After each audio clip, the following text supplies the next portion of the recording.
Hey guys, Eric here. I just wanted to point out a customer service episode that I had the other day with one of the big office supply box stores. I'm not going to mention who it was, but I took something in to be laminated and came back 24 hours later and it was lost, and then they found it. It was done poorly, but let's go back to the office and I'll describe it in a little more detail. Did you know you shine and I'm falling for the way you smile? You're gonna take the fight now, punch the lights out, 'cause you're a champion. All right, so just so you guys know, the poster in question is actually hanging up right over here. It is just a long, poster of motivational sayings that I liked. Bought it off of Amazon. I'll go ahead and put the link in the description if you guys want to see it. But I went to go pick up my poster, and first of all, they couldn't find it. Took them 2 or 3 different people looking in 3 or 4 different places. They finally did find it. But, that was, first of all, my first point of frustration was just the fact that they couldn't find the poster, period. So the first thing that I want you guys to get from that is process. Your process needs to be good enough and defined enough and stable enough and whatever, so that any employee of yours can step into a spot and be able to relatively well perform that job duty. And by doing things like putting things in the right place, you can really extend the effectiveness of those processes. All right, so let's move on to the second part of my frustration. Second part of my frustration was they brought it to me, and all down the sides of it were wrinkles in the lamination. Now, I've had large format posters laminated before. I know that this can be a problem if it's not done correctly, but done correctly, it should be laminated just like you were doing an 8.5 by 11 sheet of paper. The size brings in a little bit of complexity, but there is no reason why it shouldn't work. So all down both sides of my poster were these wrinkles, and it just didn't look good. So I was like, this is really unacceptable. And so what can we do about this? And so let's bring in problem number 2. Problem number 2 was that the manager kept insisting that it could be relaminated, that they could separate the laminations and that they could relaminate my poster. Now, the person who actually worked behind the counter was like, no, we can't do that.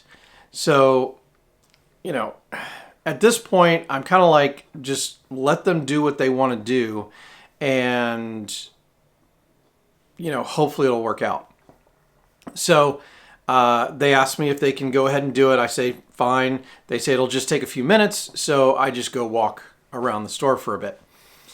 And when I come back, the poster hasn't been relaminated. All they did were trim the edges off. And I was like, the manager just told me that this was going to be relaminated.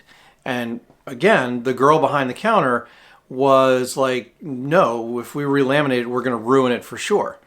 And so I was like, well, that's what I thought. So problem number 2, know what you're talking about. Now, this is especially important with managed service providers and IT service providers because we're such a technical, oriented type of business. But especially when we're talking to customers, we need to know what we're talking about, and everybody in the organization, and this kind of points back to processes again, needs to know the exact same thing across the organization.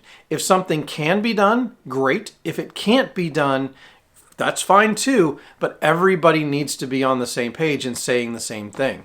Then the last part.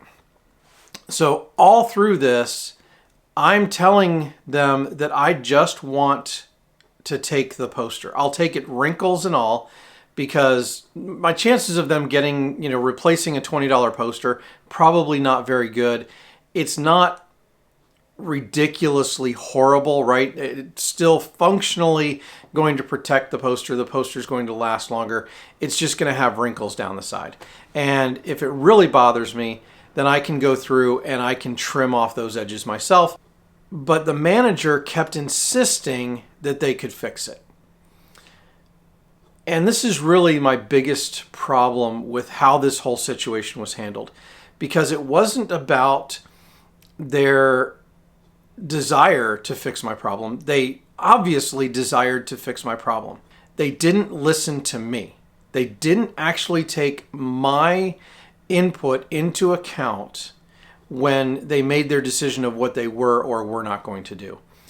Because I was perfectly happy for them not to charge me and for me to just walk out the store.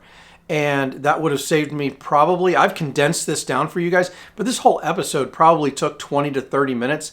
And I was in kind of a hurry. So I was like, just give me the poster and let me leave. I probably repeated that statement at least 3 times and they completely ignored me. So the third thing that I want you guys to really, really think about when you're dealing with a customer situation like this is listen to the customer. If they are willing to accept a certain solution and simply move on, don't make a bad situation worse just because you think you have a better solution.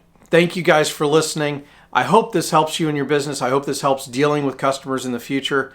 If you liked this video, go ahead and hit the like button. If you didn't like this video, go ahead and hit the dislike button.